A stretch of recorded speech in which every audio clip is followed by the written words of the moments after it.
अरे मैं चोरी करके आ गया हूँ। मेरा चोर बेटा पता नहीं कहाँ छुप गया है। अरे मैं इन गुब्बारों में ढूंढ के देखता हूँ। अरे मेरे चोर बेटे, क्या तू इस गुब्बारे में छुपा बैठा है? अरे मैं इस गुब्बारे को फोड़ के देखता हूँ।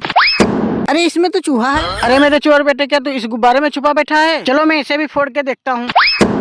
अरे इसमें तो बिल्ली है। अब तो जरूर मेरा चोर बेटा इस वाले गुब्बारे में छुपा बैठा होगा। बच्चों, इसे देखने से पहले वीडियो को लाइक करो, साथ में चैनल को भी सब्सक्राइब करो। चलो मैं इस गुब्बारे को फोड़ के देखता हूँ। अरे मेरे बेटे, तू इस गुब्बारे में छुपा बैठा था। चलो बेटे घर चलते हैं।